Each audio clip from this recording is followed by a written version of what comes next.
everybody, welcome to the latest episode of the Dog and Bandits. I'm Orrin Phillips. This is an Orrin only episode, and welcome to the new Dog and Bandit studio for at least me. Uh, First of all, thank you to our friends at TwoMorrows Publishing. Guys, they were just out at Comic-Con with a wonderful booth showing a lot of new products they have coming out, including a book by Jack C. Harris about his time working with Steve Ditko. Great insight into that. Go to TwoMorrows.com. Check out what they have. Wonderful new books coming out the next year. They have, of course, Back Issue Magazine, Alter Ego. It's all great. We love Tomorrows. Go check them out. So, Terrificon is coming up this week, and I hope I will see you all there. But if not, our next guest will be there, and he's going to talk about his new book coming out, or a book that is, I should say, Ghost Rider. I'm talking about Mr. Howard Mackie. Howard is one of my favorite writers of all time, and he's back with the Ghost Rider book that is a sort of picking up where the last books ended in the 90s. Howard talks about how these books connect, his original run on Ghost Rider, how he kind of got into the mindset for some of these darker stories, and how he's changed and how his writing has changed with these new books. Folks are loving it. I think you're going to love it. So here we go. Here's Howard Mackie. Howard, thank you so much for taking the time. My pleasure, Orrin. So there's a lot of buzz going around you right now because a new Ghost Rider book is out. How did this all come together? You know, I have suspicions. I don't know for sure, but my suspicions had last time I saw you was last summer at Terrificon, and people come up to me at conventions often, and very nice. They tell me how much they enjoyed my run on Ghost Rider, and was there. They're on, why aren't you back at Marvel doing Ghost Rider? And I said, well, it's actually not entirely up to me. And I said, there was one gentleman, I wish I remembered his name, and I hope I see him this year at Terrificon, which I will be at again. And he gave me that spiel, and I said, well, the editor-in-chief, C.B. Cebulski, is, a couple of rows behind me.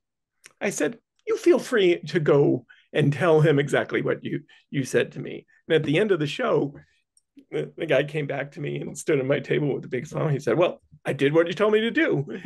And 2 days later, I got an email from Marvel asking me if I was interested in revisiting Danny Ketchum. That could be complete coincidence. I don't know, right. But the timing was curious. I've not asked, and if I see CB, I'll ask him. So the people have spoken, and Marvel listened. Well, yes, apparently so. Now, had you been sending ideas to them in the past, or have you just pretty much backed away from it? Yes, yeah. I mean, I didn't really have a lot of contacts at Marvel anymore. I certainly after I was done writing Ghost Rider, all those years ago, I was done. Right.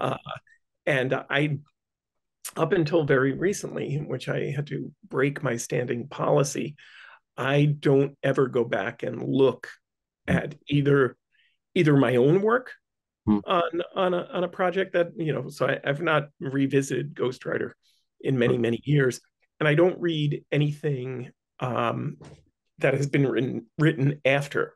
I've done it because, I don't know if you know, but I occasionally do podcasts and interviews, and sometimes people will ask me what I think of, and I don't ever want to say something even inadvertently that could be construed as criticism of a writer who followed me with characters that I wrote. And it's just not cool. Is what it comes down to. So I just avoid it. A number of years ago, I broke that policy. It was at last time, so it was pre-COVID. I was at New York Comic-Con and tabling there for the first time. And right before the con really got going, I just walked around and just to see who was there, who I knew, etc. And I saw a guy sitting under a banner, his self-standing banner with Ghost Rider on it.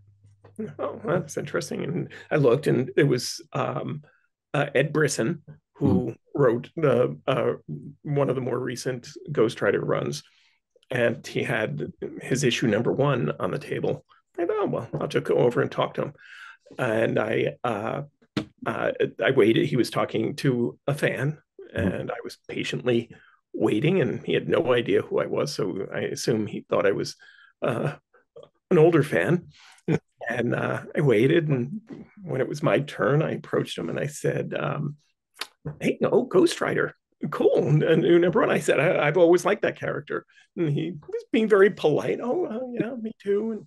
And I said, yeah, I've always loved the Flaming Skull and the bike and the whole bit. And he was being very patient because I was giving him nothing. And I said, oh, by the way, and I stuck out my hand. I said, I'm Howard Mackie. And I used to, and his hand just started like grabbing mine, and he said, yeah, I know who you are. And he said, I'm using your characters. I'm using Danny, and I'm using Stacy. And then I said, yeah, okay, but you're still holding on to my hand, Ed, and now it's starting to get awkward. And, so we had a very pleasant conversation, and I do know the artist Aaron Cooter, who had worked on the book, and so they gave me a copy of issue #1 and signed it to me, and the next morning, and I wish somebody had taken a photo of it, because I'm sitting behind my table under my banner, reading the first Ghost Rider comic I had read in many years, and I enjoyed it. They both had tried to apologize to me. Well, we really we take the characters kind of through the ringer and all that. And I said, that's okay. I said, but I just want to let you know, essentially, Danny Ketch is me. So anything you're doing to him, you're doing to me.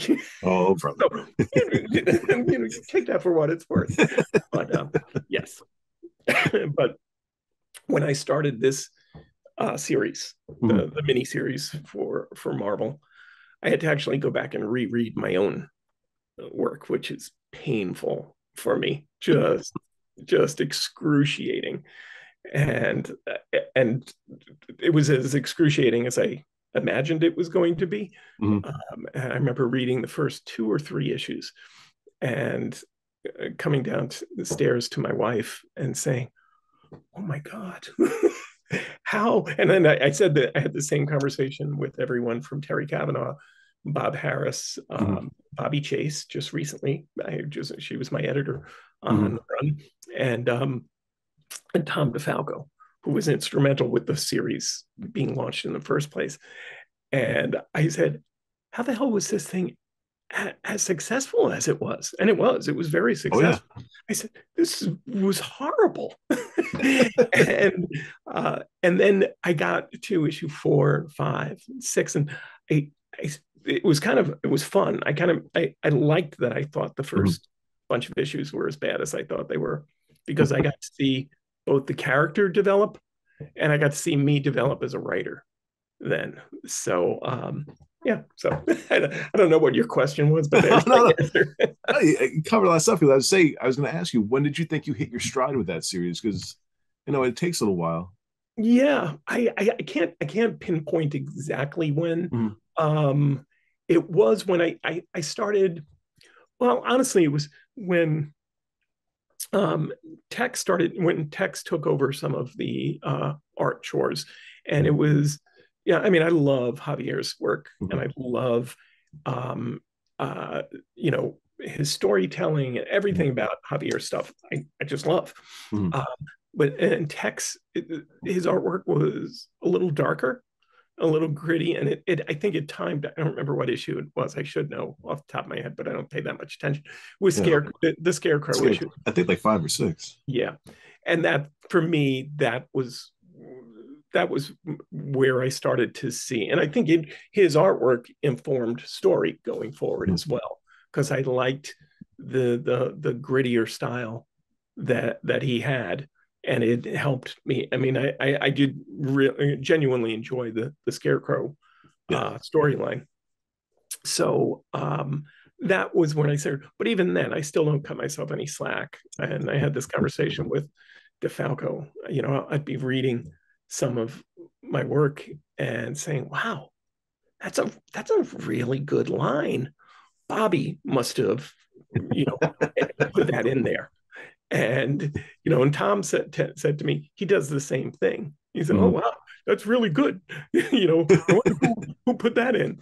And and then as you may know, that's my That's a pretty good Tom DeFalco yeah, impression. I Well do done. that. I do that to his face on the phone, or when I'm directly next to him at a panel Mhm. at a convention, and which we will be on a panel down in at Heroes Con Oh, this very year. cool. But by the time you get to the 10th or 11th of those, Mhm. I started realizing, oh, Bobby wasn't that, she didn't have that heavy of a hand. So I must have been doing something right. Yeah, a couple of things. Yeah.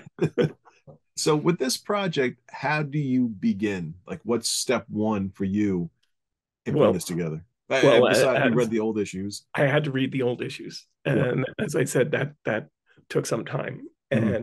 and just to get back into as much as I said earlier, Danny Ketch is me.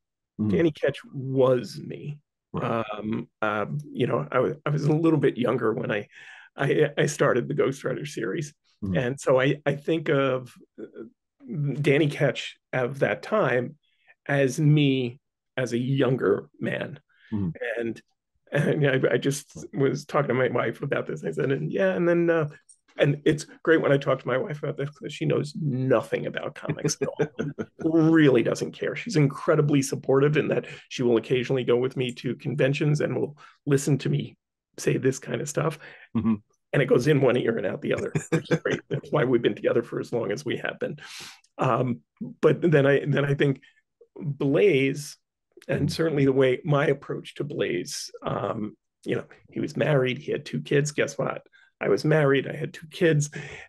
Was me at a different age, Mhm. and then I realized, yeah, so caretaker. That's that's me now, the old grizzled guy who occasionally spits. So it was step one was trying to get back into Mhm. that place Mhm. uh, to be able to channel the character the way he was before. So I did have to read much more of what I did than I really would ever like to do again. Well, at the time, because the book had a very dark tone, like there was violence in it, and meeting you, knowing you, you're a fun-loving kind of guy. How did you find that voice for the character and that tone for the book? Well, as I have said to people, I am a very fun-loving, easygoing, nice guy until I'm not. Gotcha. uh, so there, I mean, that was, guess what? I was channeling my inner demons, Mhm. my inner Ghost Rider. I mean, Mhm. a lot of like certainly the setting for Ghost Rider. That's where I grew up.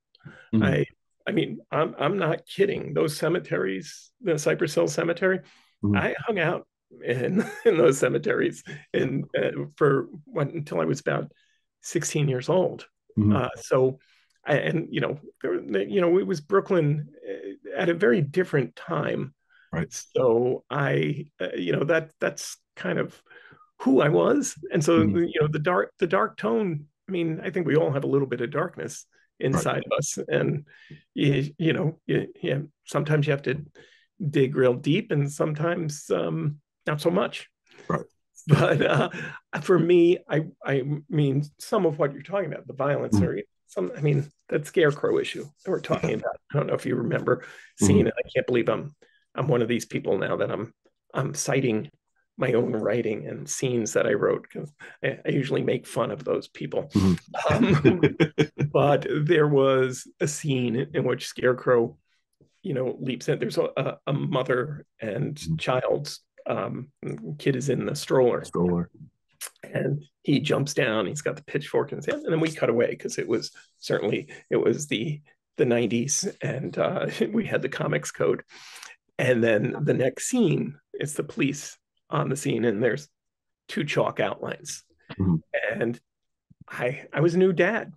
And so my worst fear was anything happening to my wife and kids. And so, that's it. It was a matter for this book. I was trying to face my fears as much as possible and work them out on the page. It was great. I didn't need as much therapy as I might have, or maybe I could have used more. I want to talk Danny Ketch for a second, because in your mind, what is his evolution through the books? Because it starts out not really knowing what to make of it, and then he sort of becomes a lot closer to Ghost Rider and sort of right. And that's actually the series that the mini series I'm writing right now is kind of set right in that point, because it quite frankly, it was my approach to, or quite not just my approach, but the appeal I felt to many of the Marvel characters in particular. Somebody, has said, and the person that repeats it to me all the time is Terry Cavanaugh. So maybe he created it or others did, but we at DC, their big characters all were presented as infallible gods.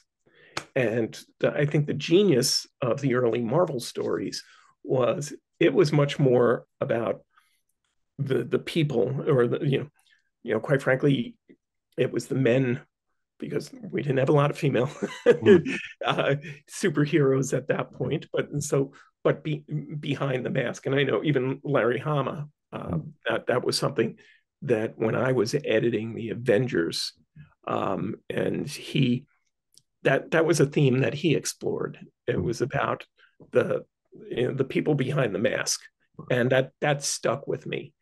And so that was my approach towards the character. It was always about the how this thing that has been, in some cases, this great power has been bestowed upon them, or in the case of Danny, it sometimes felt like a curse, and it was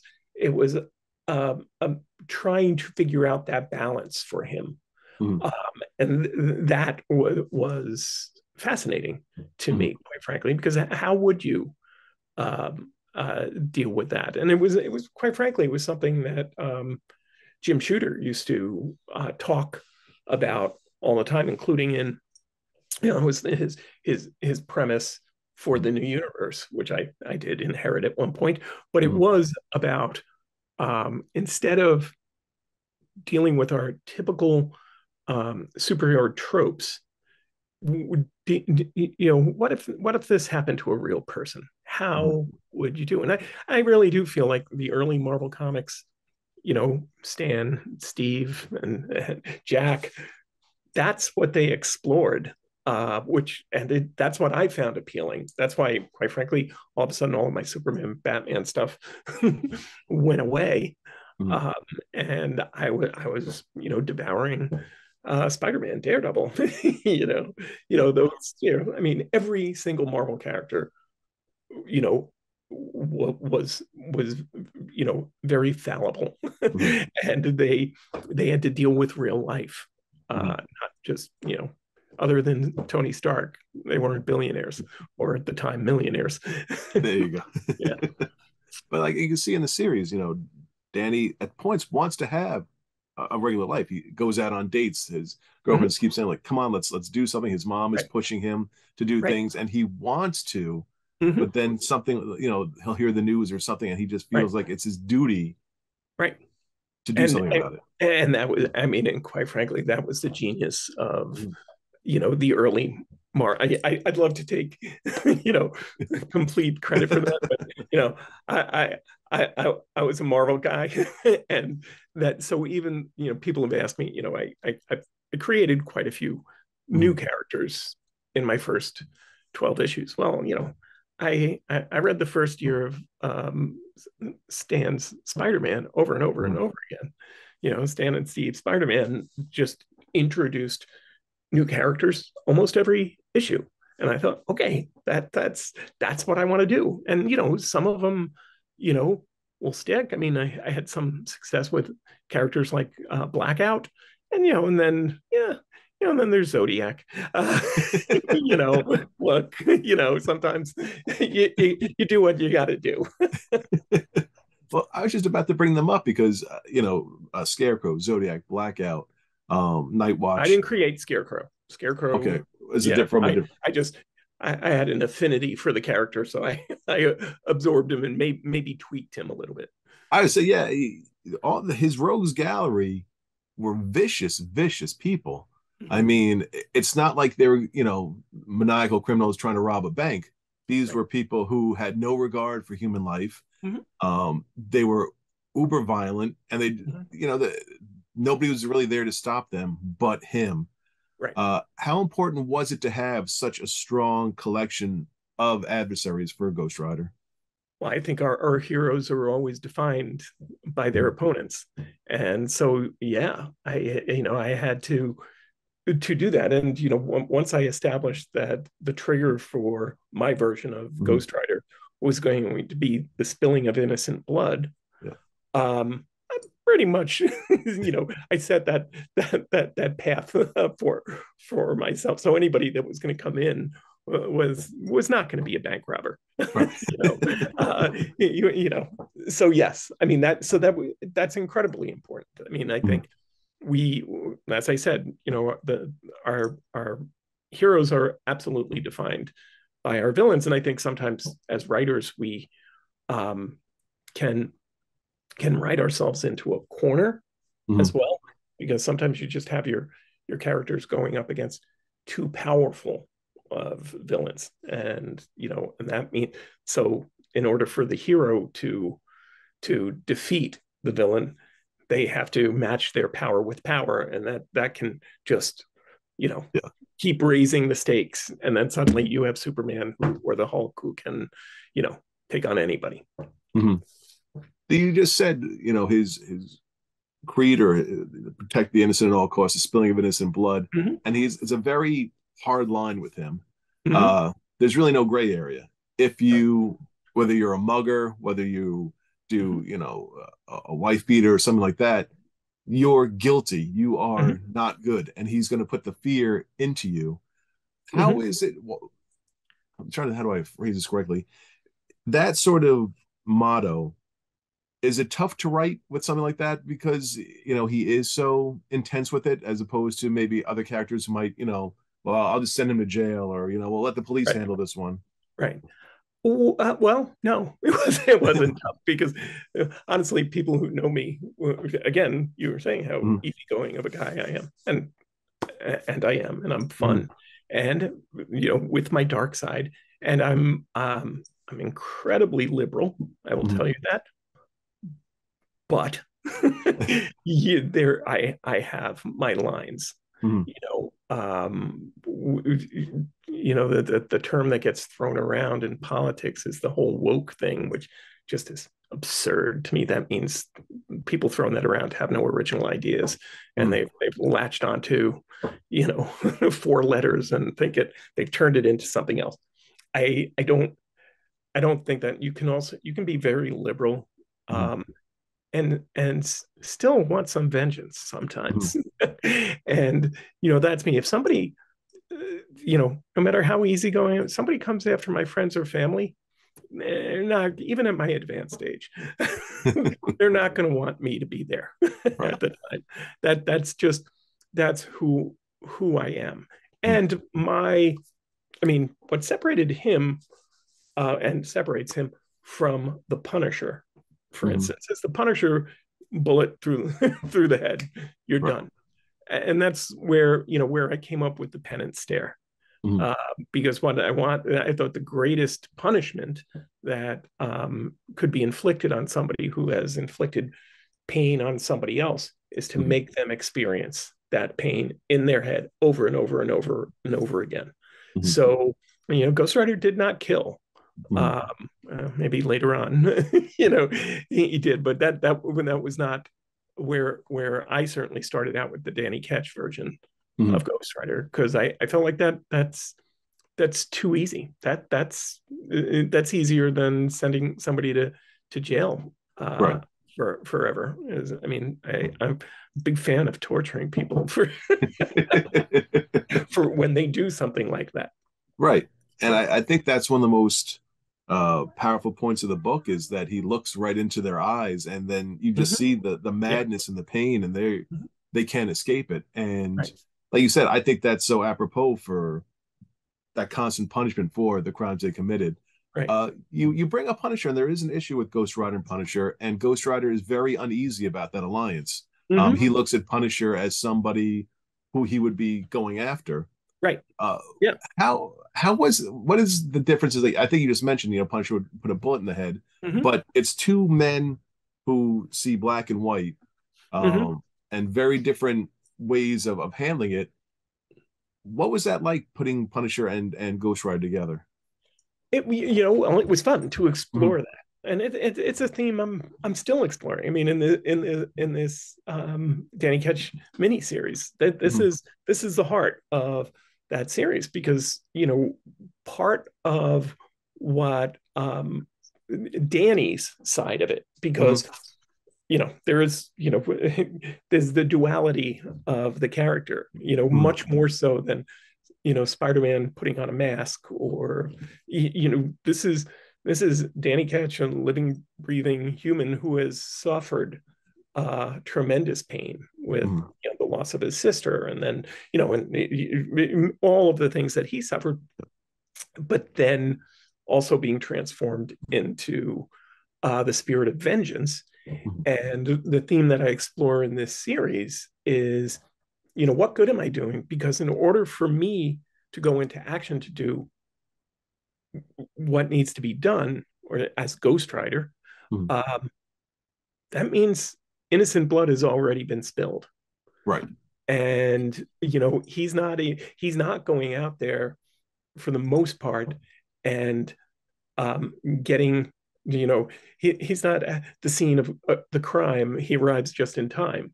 You're You right. know, he's usually there afterwards. Now, Yes. in the course of the stories, of course, some blood may be spilled. He is able to do what would be traditionally heroic. But I mean, that to me, that is in essence, that's the heart of character. I saw you had a visitor there. Yeah. That's quite all right. I have my granddaughter was in the next room, and I'm trying to modulate my voice so that I don't wake her from her nap. Good call. Yes, we all walk on eggshells with kids She's only around. 7 months old, so Oh, all right. yes. So did I think I Yes. answered that? Yes. um, Johnny Blaze comes Mhm. into the story as Mhm. sort of he wants to sort of protect Danny at first from the Ghost Rider, Mhm. but then sees that their relationship is a lot, I don't want to say better, but a lot Mhm. more stable than his Right. relationship. Mhm. Um, why did you decide to bring him in? How important was it to link the two things? Well, when I started when I was asked to present a pitch Mhm. for Ghost Rider, it was because Mark Grunwald, he was my first boss at Marvel. I was his assistant Mhm. and assistant editor, and he became my friend and my mentor, and I now was a full line editor at Marvel, Mhm. and he was the executive editor. Mhm. And it's not bothering me. Ah, bothering me. um, and he, in the course of us sharing a very small space, Mhm.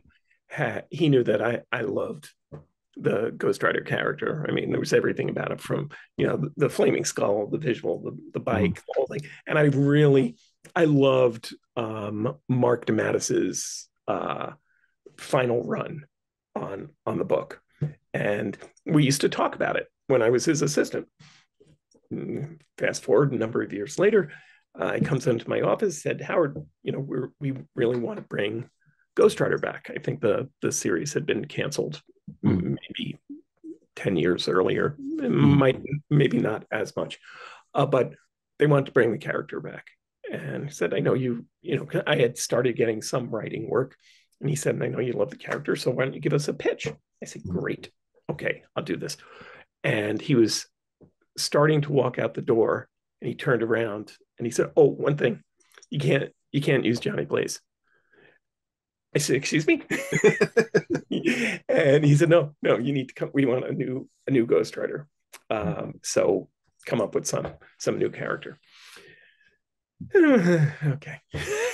And so that's when I came up with Danny Ketch. And just a side note to that story is that I thought I was the only person being asked, which was stupid, of course, to think that.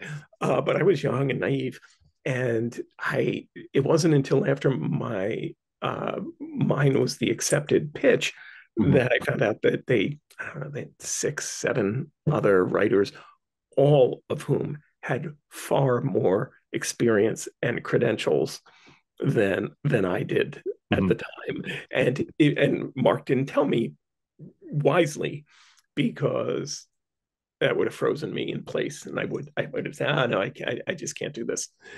And so anyway, so I got to do the book. Well, that sounds so easy, actually. Sales and marketing tried to kill the book right out of the gate before it ever got. Well, in their defense, I was a relatively untried writer. I mean, my experience prior to that, I had done a bunch of Hawkeye 8-page story or 12-page story, 11-page stories, I'm sorry, for, Avengers Spotlight. I was the regular on that for a while, doing, got to one of my early stories. Oh, the villain was always force-fed to me by Mark Grunwald, who was the editor. And he knew I liked Ghost Rider. So I got to do a story with the Orb, who was an old Ghost Rider villain. And then prior to that, I'd done fill-ins here and there. And, I did an issue of Iron Man. I did Chuck Norris and his Karate Commandos, which I know everybody has read. A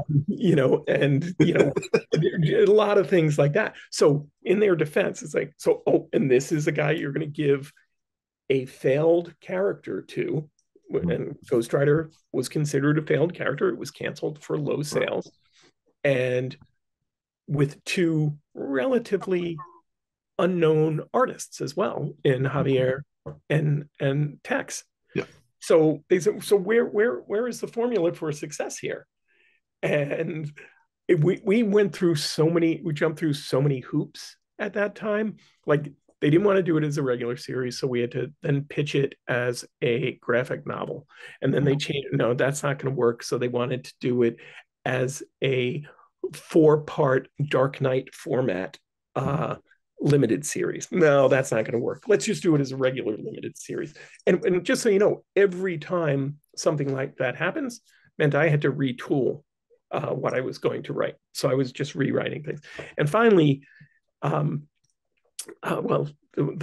woman who was in charge of our sales and marketing, she wrote a memo, a full-page memo to the publisher, outlining all the reasons this was not going to work, and it was ridiculous. We were going to waste our money on doing this, all that.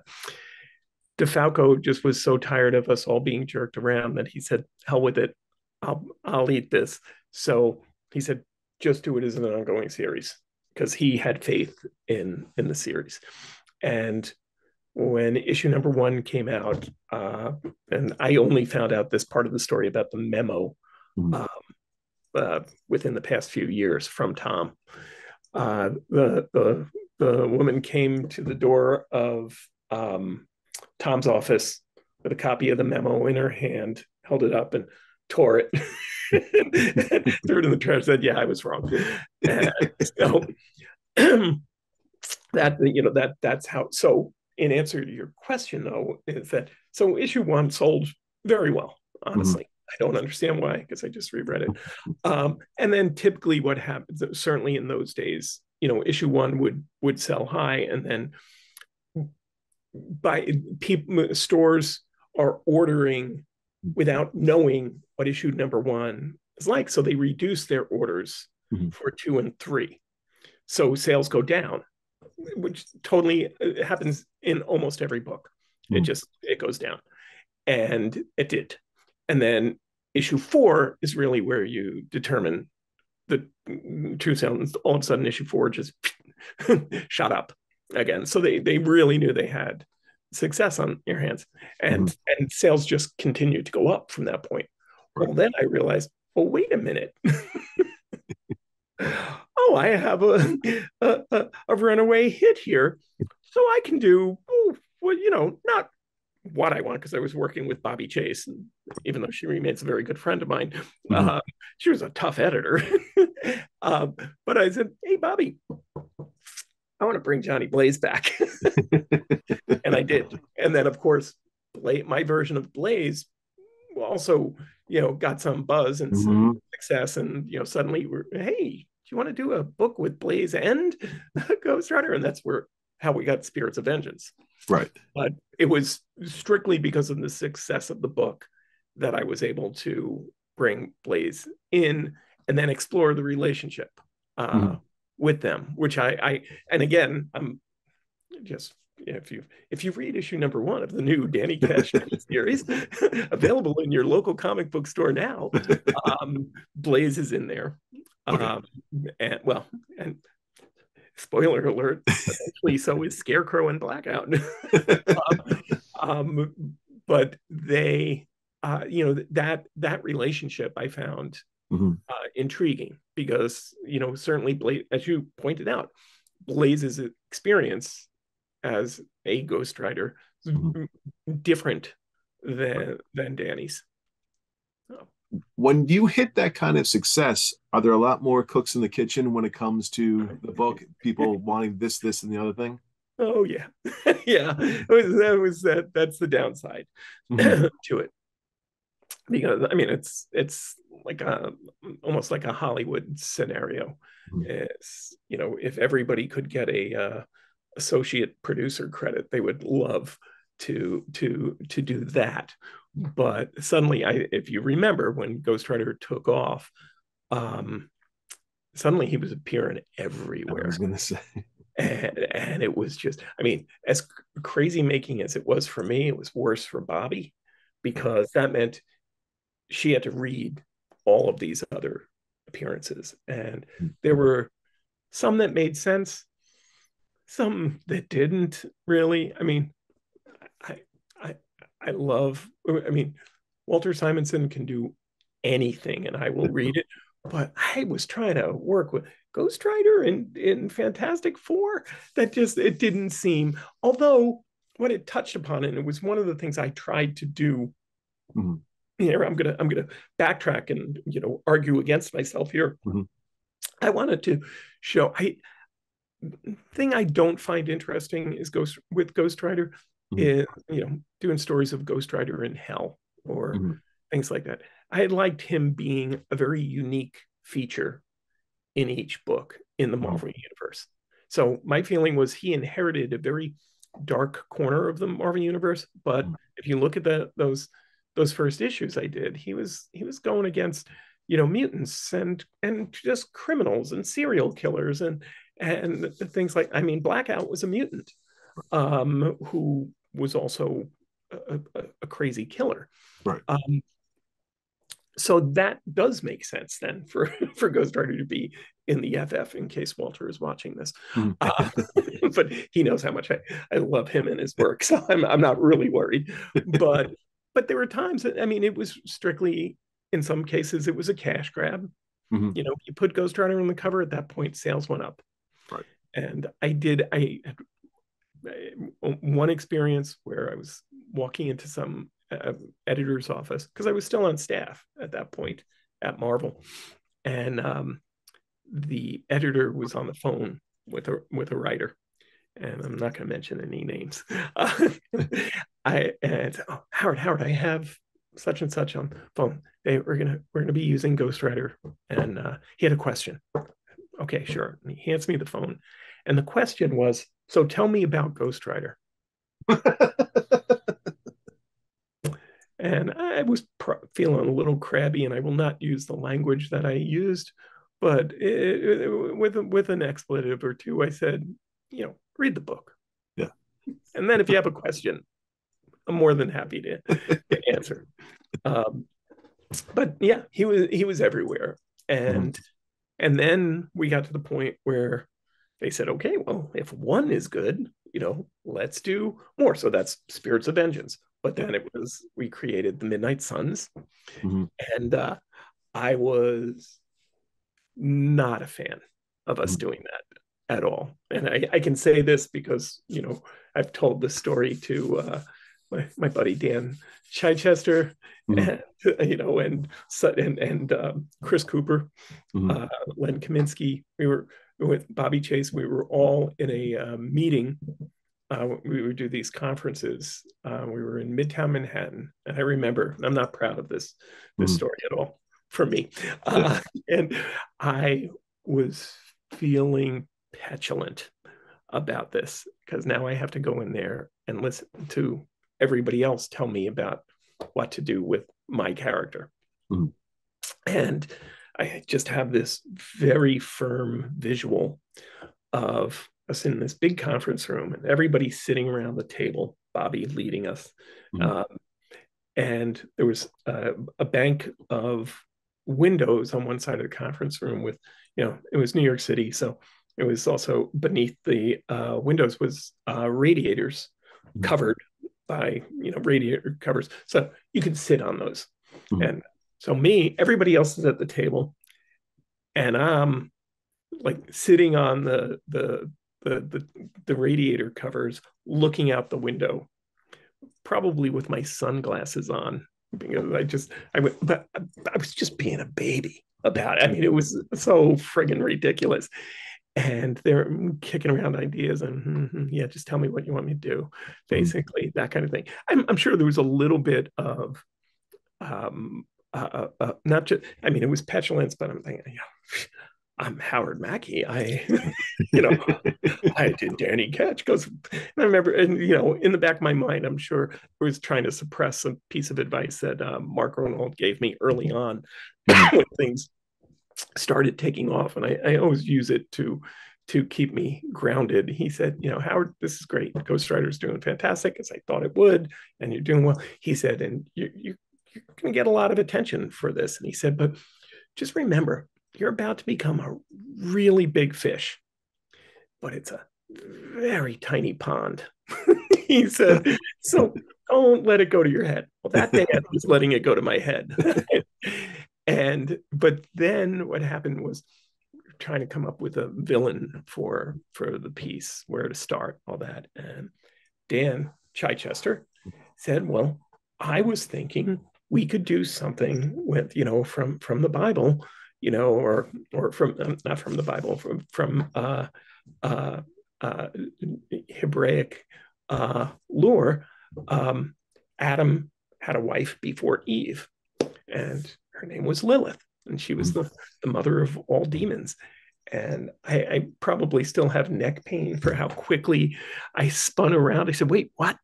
That? And I mean, I was aware of Lilith, but it just hit all of the right notes for me. And suddenly I was no longer on the bank of radiators by the window. I'm at the table, and we just started developing the character and Lilith, and that's where I got pulled back in, like The Godfather. Exactly. Michael Corleone pulled me back in, and it was a lot of fun doing that. And I mean, then the guys that I got to work with, everybody. I mean, it was like I said, it was a brief experiment with petulance on my part, and I got over it. Some of the artists you've mentioned before, and there's one I just wanted to speak of briefly, is Brett Blevins had a really nice run, I think, on Ghostwriter. And I think it kind of his art got lost in the shuffle a bit, but he really I thought brought a lot to the book as well. I mean, you're coming off of text, and they had other folks kind of jump in here and there, Yeah. but he really did a wonderful job Mhm. on that. Oh, well, and Brett's a friend, Mhm. and uh, actually, he's going to be at Terrificon this year, I Oh, really? believe. Yeah, I'm looking. We haven't seen. Well, I've seen him more recently than my wife, but Brett and I were. I mean, Deb and I were very good friends with both Brett Mhm. and his wife, Mhm. Pat, who passed away a number of years ago. Pat worked on staff as an assistant editor, and so we were really good friends. Deb and Pat went through their first pregnancies together, and I mean, I love Brett. I love his artwork. I mean, there's nothing that I don't love about Brett, and he's a really nice guy. And yeah, look, that is the wonderful thing about having the opportunity to work on this book that had a bit of success, Mhm. that the artists I got to work with. I mean, All right. yes, there was Javier and Tex, obviously. What else, Yeah. what more can I say? I got to work with Ron Garney when he was relatively new. I Yeah. mean, then with some of the special projects I did, with Mhm. Lee Weeks, who Lee Yeah, Weeks, he's incredible. yes, He's and absolutely. and then I did Hearts of Darkness Mhm. with JR. Yeah. It just I wrote a story that was drawn by Joe Kubert, for Yeah. God's sakes. I mean, how the hell did that happen? Yeah, great. I got to work with Andy and Adam. So what? Um, but Joe Kubert, I was, I'm an Irish Catholic kid from Brooklyn, so my Yiddish is, but I was cavelling, you know. Um, it just it just was amazing, the guys Mhm. that I worked with. And I'm sorry that I started mentioning names because I'm forgetting others. Right. And it just, oh, well, Mike Manley, I worked with. I Yeah. mean, Salvador LaRocca, I Mhm. mean, everybody that I got to work with, uh, Mhm. it was such, it was, I felt very, very fortunate. To get to work. And so yes, Brett, but Brett was a friend. Yeah. Sometimes you work with a friend and you just forget. It just you know, It, it's been, you said it's been a while since when you stopped doing Ghost Rider to now. no. You've changed as a person, you've changed as a writer. Mhm. How has your approach of looking at Ghost Rider and writing for Ghost Rider changed, or has it? Well, it's interesting because I mean, it has to have. I mean, Mhm. just because of how many things I've written since then, Right. and how I have aged, and Mhm. and certainly the way comics have aged. I was asked to do this mini series as close because it is set Mhm. in that time Right. of my version Mhm. Ghost Rider. So I still have not read a lot of what has happened since I read Ed Brisson's run. I read Mhm. some of this new run, but not too many because Mhm. even in the beginning I started reading it and I'd seen some things and I said, well, I contacted the editor, oh, well, I just saw that such happened here. And he said, yeah, stop. He said, no, I don't want you to be influenced Mhm. by that at all. So a lot of it was in an attempt to get back to, but I couldn't not, I mean, even, just the change in not having the comics code. There's certain things I could say or do, or maybe a little edgier even than what I was doing back then. I really liked when the editor and I had our first conversation about my doing this, he got what I did back then. Mhm. And he wanted me to try to do that as much as possible. So it was more trying to, channel the Howard Mackie, who was uh, half the age I am now. Is um, yeah. I was just saying, is this a book that folks can jump into if they haven't read the previous stuff, or is it good to get that kind of background I and We're getting the book. I don't know. I hope so. I mean, I try to adhere to, the Jim Shooter edict Mm-hmm. of, every comic should be written as though it's somebody's first comic. Yeah. So I even as a pro, there were times when I read some, and again, not mentioning names, some relatively popular books that I picked up and I had no idea. I was lost. I was completely lost. I didn't know anything because there were no, it was being written to hardcore fans, and that's great. I mean, Mm-hmm. you have a market, but I that's why I was always a big fan of the top copy that Marvel used to have in the beginning, because even that, Mm-hmm. people jump in if they hadn't already, Right. and we're not familiar. So I'm hoping that, but a lot of it, I have to say, a lot of it is dealing with issues that are, or themes Mm-hmm. that were established in the past. But hopefully, I've brought people up to date on them. I redo the origin. I have to, Right. because there's no guarantee that anybody that there's not somebody out there that just didn't read the books. Uh, 100%. no. Is Ghost Rider your legacy?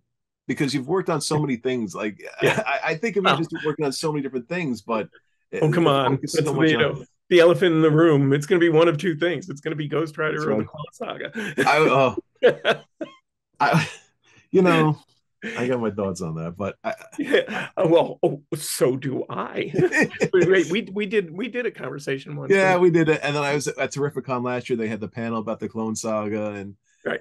you know, I can't, and I'm so a part of me is like I'm happy that the folks are reading it, and you guys get to talk about it. But I'm like, Howard Mackie's done a lot of other stuff besides that, guys. Like, That's okay. let's. Look, it used to, I mean, I used to joke. I always, because Terry Kavanaugh, who's a good friend, I would always Mhm. say, well, if you hated the Clone Saga, it was all Terry's idea. But if there's anything that you loved, it was probably me, You probably jumped in on just that, trying yeah. to take his lame ass and make it better. Um, it just, look, obviously, it, it it was what it was. It did what it, I don't want to go off on that whole Mhm. tangent. We'll talk about that later. But no, yeah, Ghost Rider is probably, I would say, um, when I go to conventions, the books that I sign Mhm. are, you know, probably split evenly, because I did a lot of Spider-Man work, but Mhm. split evenly between the Ghost Rider related books, because that includes Spirits of Vengeance and the Mhm. specials and all that, and Spider-Man. And then it's always fun. I mean, occasionally somebody comes to me at a convention with a book that I say, really, I wrote that? um, so yes, and then there was Mutant X, which I did, which is always fun when somebody shows up with Mhm. those, because similar to Ghost Rider, the reason I had so much fun with Mutant X, Mhm. but possibly for a longer period of time, is that nobody thought it was going to be successful.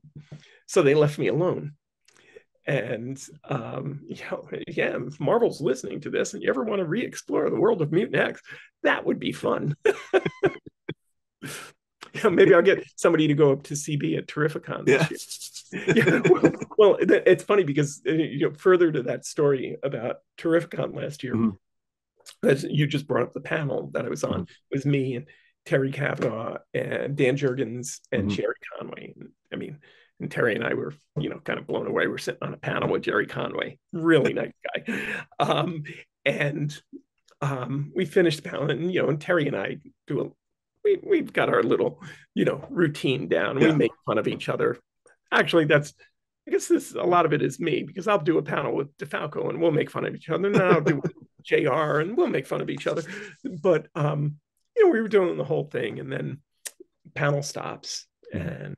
and big guy comes up to me, walks through to say, hey, Howard. And I realized it was CB Sobleski, the editor in chief at Mhm. Marvel. Oh, CB, because Terry and I spent some time making fun of Marvel, and Mhm. certainly the suits, the higher ups. Mhm. And I thought, oh, CB, I didn't realize you were in the audience. I said, well, yeah, we were just, kind of tearing Marvel a new one. But I said, honestly, it wasn't your Marvel. It was old Marvel. And he went, yeah. And I said, but, quite frankly, I don't give a crap. Yeah. I said, I'm not getting any work from you guys. So what do I care? And that's why it was so ironic that 2 days later, I got this assignment.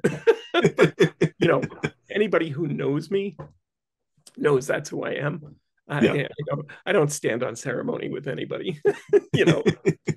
I'm not going to kiss anybody's butt in order to get work, because they're not going to like working with me if that's what they're expecting. Speaking of, as I was saying, is there a possibility of more besides this series, or we're just going to stick with this right now and then see where it goes? Honestly, I don't know. I just turned in my final script on this one, and I don't know what sales are like on this. I've had some, very, very gratefully, I've had some very positive reviews on it, and I think I was talking to my daughter the other day about it, and my explanation for that, because I mean, I don't read reviews as a rule. I just don't read them.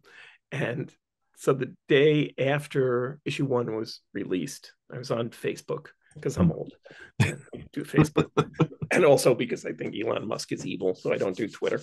And if I was going to create a supervillain, there you go. And I opened up Facebook, and the artist Daniel Picciotto. Yeah, I don't know. Yeah, thanks. I wrote it down too. Really ask him how to pronounce it, so I don't keep doing these podcasts and just slaughtering it. I'll ask him to. He's Australian, fantastic artist. I love his work. Yeah, he's Australian. I said so. I've never spoken to him, but because he's asleep when I'm awake, and vice versa.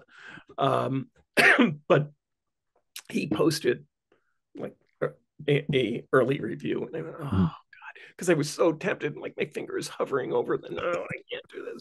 So I did. I moved it. I opened it and moved it to my browser, but I wouldn't read it. And I'm sitting, and my daughter was over here, and we're at breakfast, and I said, what's wrong, Dad? And I said, the artist posted this review, and I don't read reviews because they kill me. And because and this will, I'll get back to this, but the first review of Ghost Rider #1 was horrific. But I said, yeah, you know what I'll do? I'm going to send it to Terry Kavanaugh.